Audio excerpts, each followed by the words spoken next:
Hi there, hope going good with you. Welcome to Purushottam Kumar English booster. आज के इस episode में मैं द हिंदू न्यूज़पेपर की एडिटोरियल का एनालिसिस करने जा रहा हूँ। इस सीरीज की खासियत मैं पहले भी बता चुका हूँ, फिर भी जो हमारे नए व्यूअर्स हैं आज इस पर, उनके लिए मैं बता दूँ कि इस स्पेशल सीरीज़ में मैं जो एडिटोरियल का एनालिसिस करता हूँ उसमें एनालिसिस में कम्प्रिहेंशन के साथ साथ आप वोकैबुलरी का, इंग्लिश वर्ड्स का प्रॉपर यूज सीख पाते हैं कि इस वर्ड का प्रॉपर यूज यहाँ पर कैसे हुआ है, क्यों हुआ है, किस कंटेक्स्ट में हुआ है।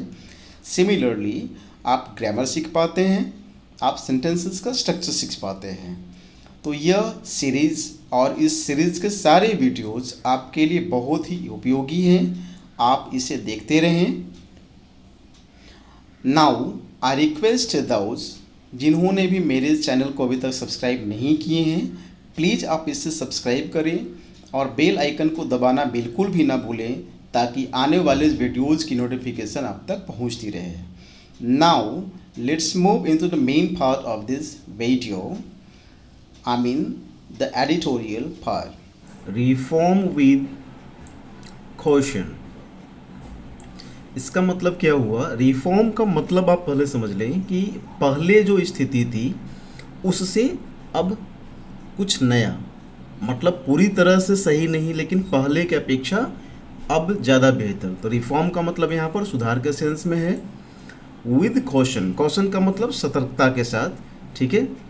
तो ये हो गया आपका हेडलाइंस कि सतर्कता के साथ सुधार।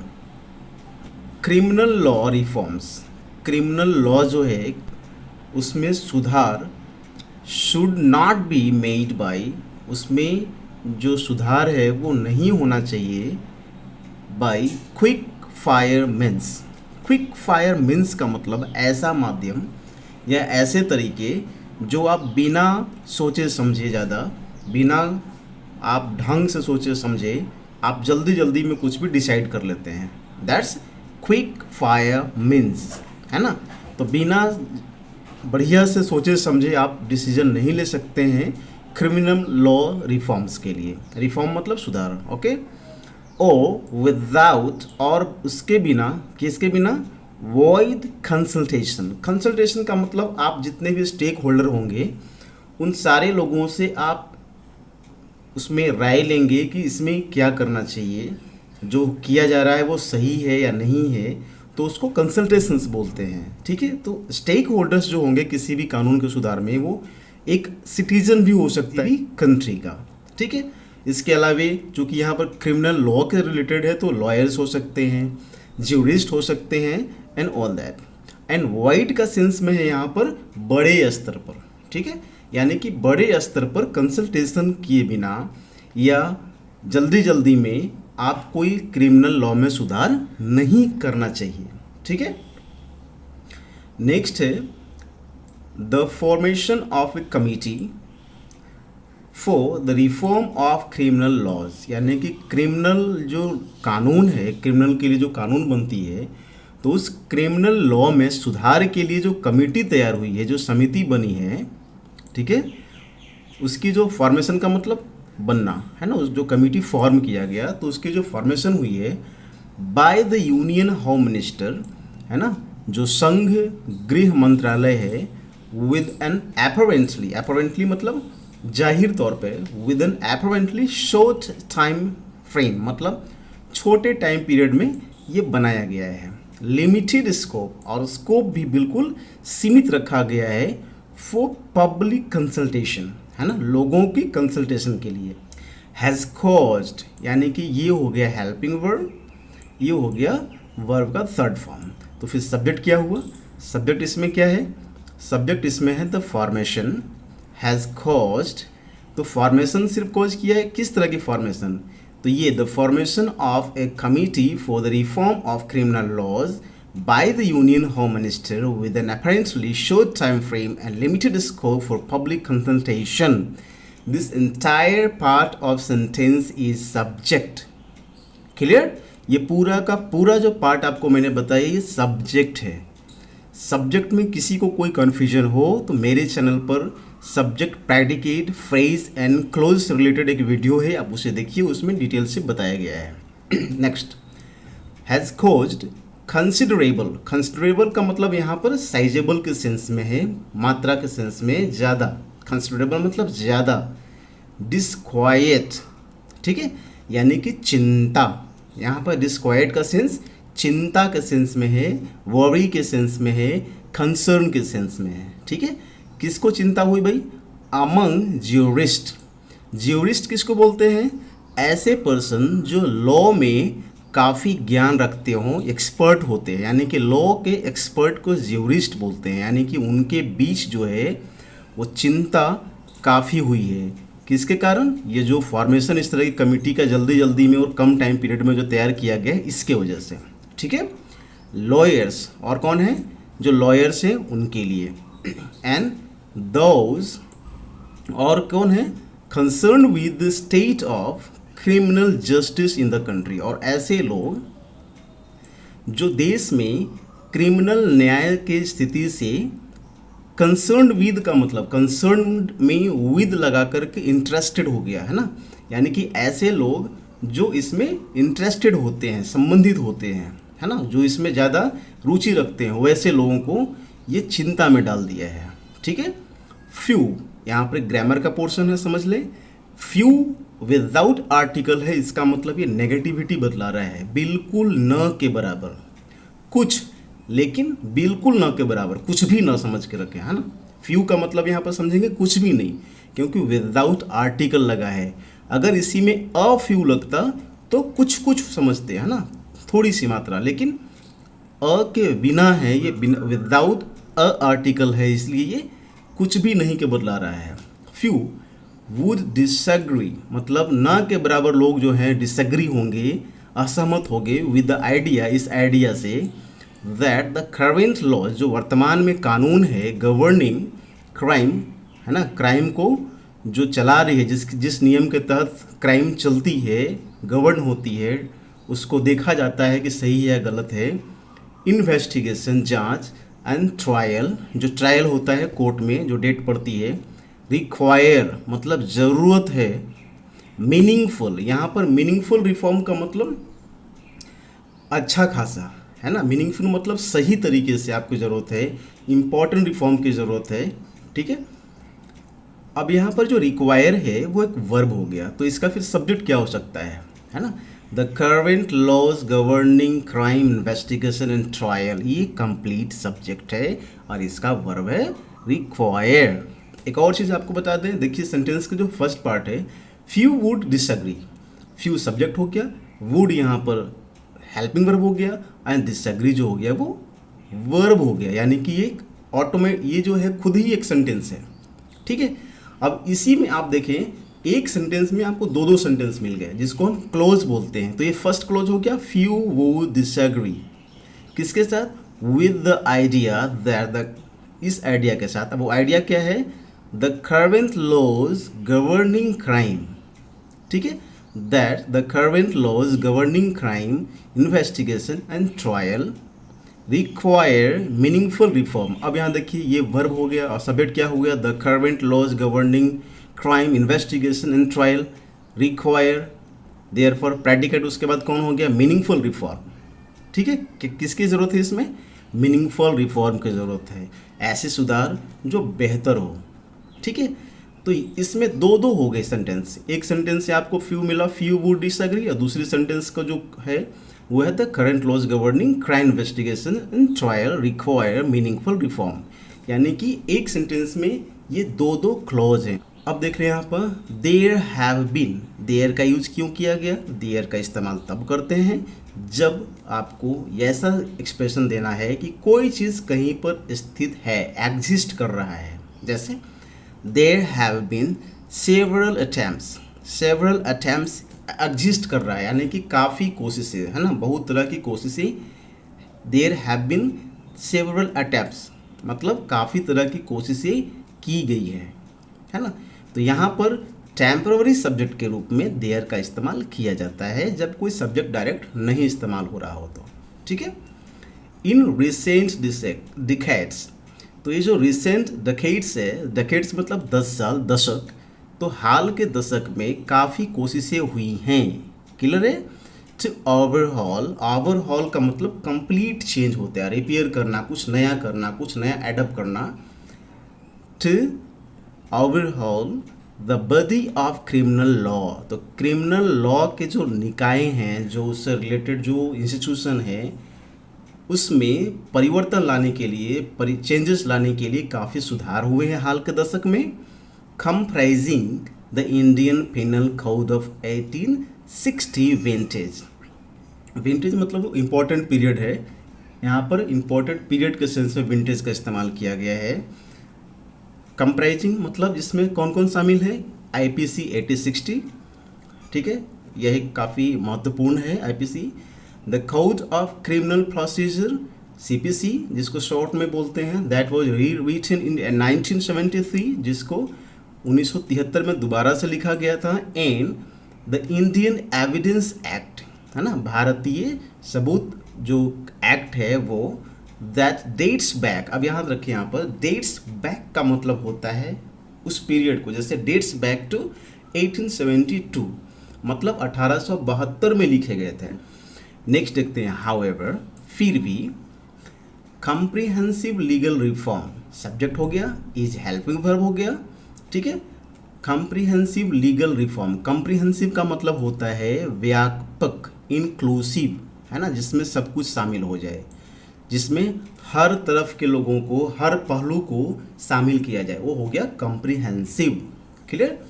लीगल रिफॉर्म, जो कानूनी रिफॉर्म होगा, सुधार होगा, इज समथिंग। अब यहाँ रखें, समथिंग को मैंने हाईलाइट किया है क्योंकि समथिंग का इस्तेमाल यहाँ पर इम्पॉर्टेंट के सेंस में है। मतलब comprehensive legal reform is something, यानी कि वो कुछ है, दैट्स हैविंग सबस्टेंस, उसमें कुछ है, अर्थात ये इम्पॉर्टेंट है। इज समथिंग मतलब वो इम्पॉर्टेंट है, दैट रिक्वायर्स, जिसे ज़रूरत है, किसकी ज़रूरत है, कॉम्प्रिहेंसिव लीगल रिफॉर्म जो है रिक्वायर करती है, क्या करती है, केयरफुल कंसिडरेशन, मतलब आप सावधानी से, ध्यान से विचार करने का, सोचने का, consideration, and a good deal of, यह एक फ्रेज है, अ गुड डील ऑफ, जिसका मतलब होता है काफ़ी ज़्यादा, and a good deal of deliberation. तो डेलिबरेशन का मतलब हो गया विचार विमर्श। आप समझें इसको, डेलिबरेट वर्ड से बना डेलिबरेशन, जिसका मतलब होता है आराम से और शांत दिमाग से सोचना और विचारना, ठीक है। तो काफ़ी सोच विचार के बाद आपको इस तरह की रिफॉर्म करने की ज़रूरत है, इस पर सावधानी से विचार करने की ज़रूरत है, सावधानी से सोचने की ज़रूरत है, केयरफुल कंसिडरेशन और अ गुड डील ऑफ डिलिबरेशन, है ना, यानी कि काफ़ी सोच विचार के बाद ये डिसीजन लेने की ज़रूरत है रिफॉर्म करने का। Next, one criticism against the latest committee is that it has begun it's work, इसने काम अपना शुरू किया है, ईट आया है कमिटी के लिए, in the midst of pandemic, ये जो महामारी चल रही है कोरोना का, इसी बीच आया है ना। This may not be an ideal time, यह आइडियल टाइम नहीं हो सकता है फॉर ए वाइड कंसल्टेशन, यानी कि काफ़ी लोगों तक अगर आपको कंसल्ट करना है, सबका राय लेना है, तो ये सही समय नहीं है। एक्टिविस्ट, लॉयर्स, जो एक्टिविस्ट हैं, जो लॉयर्स हैं, functioning in the hinterland, hinterland का मतलब होता है वह जगह, वह क्षेत्र, वह इलाका जो मेन जो डेवलप पार्ट है उससे दूर दराज, मतलब गाँव के इलाके हो गए, जैसे मान लीजिए दिल्ली है, तो दिल्ली से काफ़ी दूर इलाका जो हो गया वो हिंटरलैंड हो गया। पटना है, पटना से जो दूर का इलाका हो गया वो हिंटरलैंड हो गया, मतलब गांव देहात जिसको आप बोल सकते हैं, ठीक है, जहाँ पर छोटे छोटे जगह हो। तो जो हिंटरलैंड में काम करने वाले लोग हैं वो इस खास पीरियड में उनको एडवांटेज नहीं मिल पाएगा, वो अपना राय सही से नहीं दे पाएंगे इन फार्मुलेटिंग देयर ओपिनियंस, अपने ओपिनियंस को फार्मुलेट करने में, बनाने में।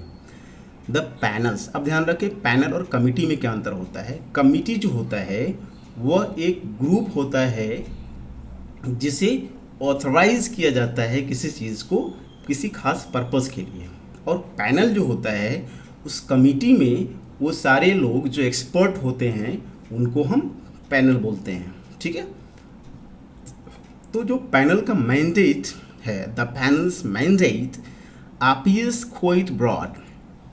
तो इनका जो अथॉरिटी है, मैंडेट का मतलब अथॉरिटी, और टाइम पीरियड जो मिला है इनको काफ़ी ब्रॉड है, काफ़ी विस्तार है, मालूम पड़ता है। सॉरी, अपीयर्स का मतलब यहाँ पर मालूम पड़ने के सेंस में है, काफ़ी विस्तार मालूम पड़ता है।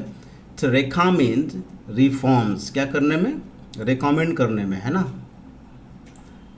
किसका, सुधार का, रिफॉर्म्स का। In the criminal laws, criminal law के जो सुधार है उसमें रिकमेंड करने के लिए ऑफ द कंट्री, इस देश की जो क्रिमिनल लॉ है उसमें। इन प्रिंसिपल्ड, अब प्रिंसिपल्ड का मतलब होता है in a principled, effective and efficient manner. किस मैनर में, प्रिंसिपल्ड मैनर, इफेक्टिव मैनर और एफिशिएंट मैनर। इसका मतलब हो गया, प्रिंसिपल्ड का मतलब होता है जो कानून सम्मत हो, जो सिद्धांत सम्मत हो, सही और गलत को देखते हुए करता हो, तो वो हो गया प्रिंसिपल्ड। इफेक्टिव का मतलब प्रभावी, बिल्कुल वो सही जो प्रभाव दे रहा हो। एफिशिएंट का मतलब हो गया उचित, है ना। तो इस तरह से विच इंश्योर्स, जिससे क्या होगा, सुनिश्चित करेगा the safety and security, the safety and security of the individual. Individual का मतलब व्यक्ति होता है। अब यहाँ पर समझिए, सेफ्टी एंड सिक्योरिटी के पहले द आर्टिकल का इस्तेमाल किया गया है। इसका मतलब हुआ कि यह the article safety and security दोनों को कवर कर रहा है। इसका ये मतलब हो गया कि ये एक ही पार्ट को है, और ये इफेक्टिव सेंटेंस ये बतला रहा है कि सेफ्टी एंड सिक्योरिटी मतलब संपूर्ण सुरक्षा। ठीक है, the safety and security of, ये जो फ्रेज है इसका क्या मतलब हो गया, संपूर्ण सुरक्षा। किसका, द इंडिविजुअल, व्यक्ति का। क्लियर, द कम्युनिटी, और जो कम्युनिटी है, एंड द नेशन, और जो राष्ट्र है। ठीक है, and which prioritises the constitutional values of justice. और क्या बोल रहा है कि जो संवैधानिक महत्व है न्याय का, है ना, न्याय का जो संवैधानिक महत्व है उसकी प्राथमिकता देगा। डिग्निटी जो हमारी है, गरिमा है, उसकी प्राथमिकता देगा। And the inherent worth of the individual, of the individual. यहाँ पर इनहेरेंट का मतलब बेसिक है। बेसिक का मतलब समझ लें यहाँ पर कि मनुष्य जब जन्म लेता है तो उसके साथ साथ कुछ बेसिक चीज़ें हैं जो उसके साथ होती ही होती है। ठीक है, आप उसको सेपरेट नहीं कर सकते हैं। जैसे उसका अच्छा स्वभाव और बुरा स्वभाव दोनों एक साथ होता है, यानी कि वो इनहेरेंट है ना। तो इनहेरेंट जो यहाँ पर सेंस है वो बेसिक या इंट्रिंसिक के सेंस में बताया हुआ है। वर्थ का मतलब इम्पॉर्टेंट, है ना। तो inherent worth of the individual, तो जो व्यक्ति होता है उसका जो आधारभूत महत्व है उसकी बात कर रहा है यहाँ पर। ठीक है, व्यक्ति की आधारभूत महत्व की बात कर रहा है। तो इन सारे चीज़ों के लिए बोल रहा है कि प्राथमिकता देगा संवैधानिक तरीके से। ठीक है, दिस वेग, वेग का मतलब क्लियर नहीं है। ठीक है, अस्पष्ट। दिस वेग एंड ओपन, जो यह वेग है यानी कि अस्पष्ट है और खुला है, टू मल्टीपल इंटरप्रिटेशंस, यानी कि इसमें जो बहुआयामी अलग अलग स्तर पर जो इसमें इंटरप्रिटेशन होंगे, मूल्यांकन होंगे, ठीक है, वह वेग भी है और ओपन भी है। कहीं पर खुला भी है और कहीं पर बंद भी है, अर्थात ये छुपा हुआ है, क्लियर नहीं है। It is also not clear, अब यहाँ देख रही, यह भी क्लियर नहीं है। Why the law commission has not been vested with this task, कि लॉ कमीशन को यह काम क्यों नहीं मिला। टास्क मतलब यह जो जिम्मेवारी है, वेस्टेड विद का मतलब उनके साथ, अगर कोई काम आपको वेस्टेड विद हो गया इसका मतलब कि वह जिम्मेवारी आपको मिला। ठीक है, तो ये जिम्मेवारी लॉ कमीशन को क्यों नहीं मिला। अब चलिए नेक्स्ट देखते हैं। The lack of diversity in vote is an all male, इसको समझेंगे विस्तार से। Delhi based committee has also been adversely commented upon. अब पूरे को समझने की कोशिश करते हैं। The lack of diversity in मतलब ये बोल रहा है कि डाइवर्सिटी की कमी है। डाइवर्सिटी का मतलब जिसमें बहुत तरह के लोग शामिल हों, तो वो डाइवर्सिटी होता है। जैसे भारत एक डाइवर्स कंट्री, यहाँ पर हर तरह के लोग रहते हैं, हर जाति के, हर धर्म के, तो ये डाइवर्सिटी को बताता है। ठीक है। अब कहता है कि उसकी कमी है इन किसको बतला रहा है? उस कमिटी का। कौन सा कमिटी है? Delhi based committee. Delhi based committee. तो इसमें डाइवर्सिटी की कमी है। Vote is an all mail. अब कहता है कि तो फिर उसमें क्या है भाई? उसमें ये है, यहाँ पर वोट जो है वो जो के सेंस में है, ठीक है, नॉट क्वेश्चन। जो इज एन ऑल मेल। अब देखिए, मेल मतलब पुरुष, उसके पहले ऑल लगा दी, यानी कि सारे के सारे पुरुष हो गए, और हाइफन से जोड़ करके इसको एक सिंगल सा वर्ड बना दिए, कंपाउंड वर्ड बन गया ये। ठीक है। और इसीलिए चूंकि ये ऑल मेल है और ए जो है वावेल है और ऑल मेल एक सिंगल वर्ड हो गया, इसलिए इसके पहले हमने एन आर्टिकल का इस्तेमाल किया, एन ऑल मेल। ठीक है। यानी कि कैसी कमेटी है? ऐसी कमेटी जिसमें सारे के सारे मर्द हैं, बाकी और कोई है नहीं, यानी कि डाइवर्सिटी इसमें नहीं दिख रही है ना। यानी कि जब कोई कमेटी बैठ रही है तो उसमें हर तरह के लोग होने चाहिए, औरत होने चाहिए, मर्द होने चाहिए, ठीक है, और भी विभिन्न तरह के लोग उसमें शामिल होने चाहिए, ताकि सारे लोगों की जो राय है उसमें आ सके, तभी वो जा करके कम्प्रिहेंसिव होगा, इंक्लूसिव होगा, व्यापक हो तभी माना जाएगा। ठीक है। अब चलिए समझते हैं। Delhi based committee has also been adversely commented upon, यानी कि उनके ऊपर जो है कमेंट आया है एडवर्सली, यानी कि थोड़ा सा उल्टा, मतलब उनके सपोर्ट में नहीं, उनके विरोध में कमेंट आया है।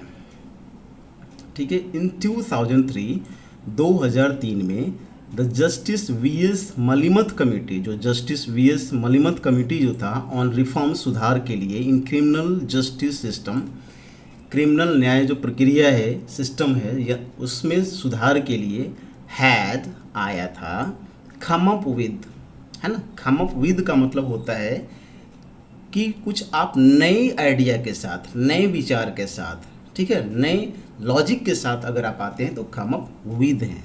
That's clear. Had come up with some far reaching suggestions, ऐसे सजेशंस जो थोड़ा ज़्यादा व्यापक था, है ना। तो इस तरह के सुझाव के साथ वो आई थी। सम ऑफ विच, उसमें से कुछ जो है सुझाव, became part of the changes in criminal law, यानी कि क्रिमिनल लॉ में जो परिवर्तन हुए उसका पार्ट बना। क्या पार्ट बना? वो जो सुझाव थे वो। However, it also attracted criticism over the suggestion that the standard of evidence be reduced from beyond reasonable doubt to clear and convincing। कहता है कि फिर भी इस जो सजेशंस आए इसके तरफ से, उसकी आलोचना हुई, क्योंकि इनका एक सुझाव यह था कि आप बियॉन्ड रीजनेबल डाउट जो फ्रेज है कानून में, है ना, उसके जगह पर आप क्लियर एंड कन्विंसिंग का इस्तेमाल करें। क्लियर मतलब स्पष्ट, और कन्विंसिंग मतलब जिससे हम विश्वास कर सकें, इस फ्रेज का इस्तेमाल करें, ना कि बियॉन्ड रीजनेबल डाउट, है ना। द जस्टिस वर्मा पैनल, तो जस्टिस वर्मा जो पैनल थी वो कैम अप विद, फिर से देखिए यहाँ पर आया कम अप का पास्ट फॉर्म है वो। अब कहता है कि वो जो पैनल हो क्या बोलती है? कैम अप विद, मतलब एक नई आइडिया साथ आया। तो कौन सा आइडिया है? Cam up with a comprehensive and progressive report. कहता है कि इनकी जो पैनल थी जस्टिस वर्मा की, इसमें कम्प्रीहेंसिव और प्रोग्रेसिव रिपोर्ट था, व्यापक था और सुधारवादी था, है ना। अ कम्प्रीहेंसिव एंड प्रोग्रेसिव रिपोर्ट। आपको कुछ देर पहले मैंने ऊपर में बताया था, यहाँ पर देखिए कि सेफ्टी एंड सिक्योरिटी के पहले द आर्टिकल लगाया है, तो द आर्टिकल दोनों को कवर कर रहा है। ठीक है। तो उसी तरह से यहाँ पर भी कम्प्रीहेंसिव एंड प्रोग्रेसिव के लिए ए आर्टिकल का इस्तेमाल किया, यानी कि दोनों को कवर कर रहा है, यानी कि ऐसी रिपोर्ट जो व्यापक भी है और सुधारवादी भी है ना। That's a comprehensive and progressive report on reforms, सुधार पर, नीडेड इन लॉज, जो लॉज में ज़रूरत है कानून में, कंसर्निंग क्राइम्स, कौन सी कानून? जो क्राइम से जुड़ा हुआ है, संबंधित है, अगेंस्ट वीमेन इन 2003, जो 2003 में वुमेन के खिलाफ जो था वो इन बैरली 1 मंथ, वो एक ही महीने में, बैरली का मतलब ओनली के सेंस में है ना, केवल एक ही महीने में वो जो कानून थी उसकी सुधार जो है वो किया गया था और उनकी रिपोर्ट आई थी। But its speed was probably, लेकिन जो एक ही महीने कहने का मतलब कम समय में आ गया है ना, जल्दी आ गया, तो कह रहा है कि but its speed was probably due to the limited mandate it had. कहता है कि इस पैनल के पास जो है वो यहाँ पर मैंडेट, अब यहाँ पर देखिए मैंडेट यहाँ पर समय को बतला रहा है ना, उनके पास लिमिटेड मैंडेट था, कम समय था, है ना, इसके वजह से इतनी जल्दी, है ना, its speed was probably due to the limited mandate it had, यानी कि इतनी जल्दी जो आई वो इसकी संभावना क्या था, ये संभवतः इसके कम समय जो मिली थी पैनल को उसकी वजह से थी। इफ़ एट ऑल, अगर बिल्कुल इस चीज़ को देखें तो criminal law is to be reformed, तो इसकी सुधार की जाने वाली है। They should be a genuine attempt, तो यह एक क्या होना चाहिए, फिर से यहाँ पर देखिए देयर से शुरू हो रहा है सेंटेंस, यानी कि कुछ एग्जिस्ट कर रहा है, क्या एग्जिस्ट कर रहा है, तो जेन्युइन अटेम्प्ट। वहाँ पर क्या था,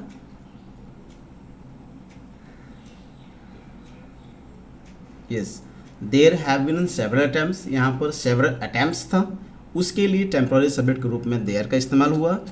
और यहाँ पर यहाँ पर जो हमने देयर का इस्तेमाल किया किसके लिए किया, जेन्युइन अटेम्प्ट के लिए, जो टेम्पररी सब्जेक्ट है उसके लिए हमने देयर का इस्तेमाल किया, ठीक है। There should be a genuine attempt, एक सही अटेम्प्ट होनी चाहिए, to reach a wide consensus, आपको जब व्यापक तौर पर सहमति चाहिए तो उसके लिए सही कदम होने चाहिए, सही कोशिश होनी चाहिए। On ways to speed up trials, किस रास्ते पर कि आप ट्रायल्स को स्पीड अप करें। प्रोटेक्ट विटनेसेस, आप जो गवाह हैं उनको आप प्रोटेक्शन दें। एड्रेस, और यहाँ पर एड्रेस का मतलब क्या हुआ, समस्या का समाधान करना, ठीक है। अब वो समस्या क्या है, address the tribals of victims, जो विक्टिम होते हैं, जिनके ऊपर अत्याचार होती है, क्राइम होती है, जो क्राइम का सफरर होते हैं उनको विक्टिम बोलेंगे।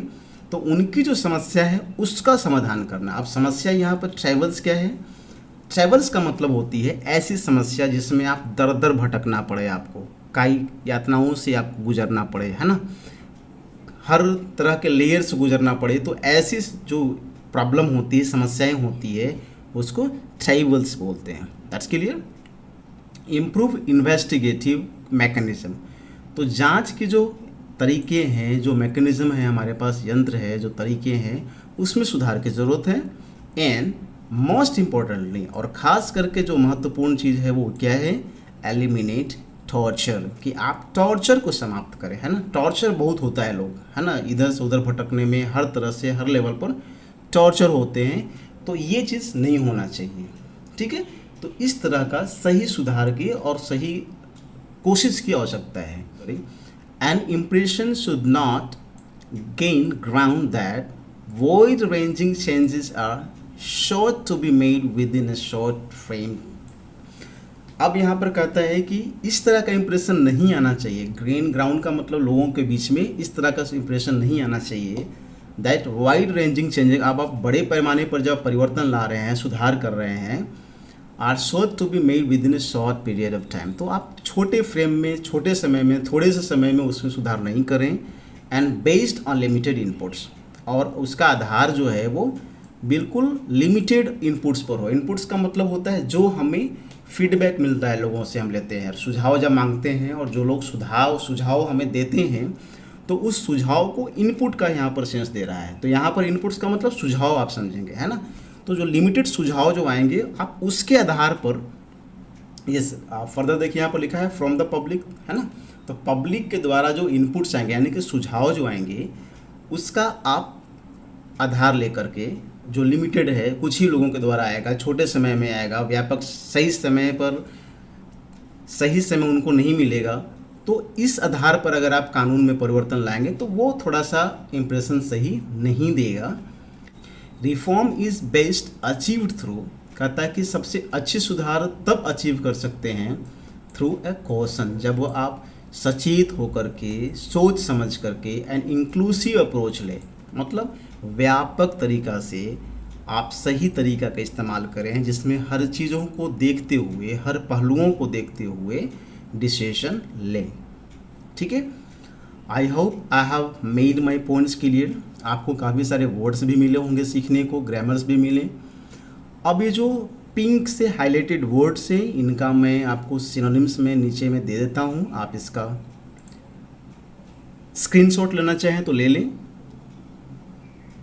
ये सारे वर्ड्स काफ़ी यूज़फुल हैं, अच्छे हैं रिटन इंग्लिश के लिए, कॉम्पिटिटिव इंग्लिश के लिए और अपनी इंग्लिश की फॉर्मेलिटीज़ को बढ़ाने के लिए आपको ये काफ़ी काम देंगे। So please have a snapshot. Thank you very much.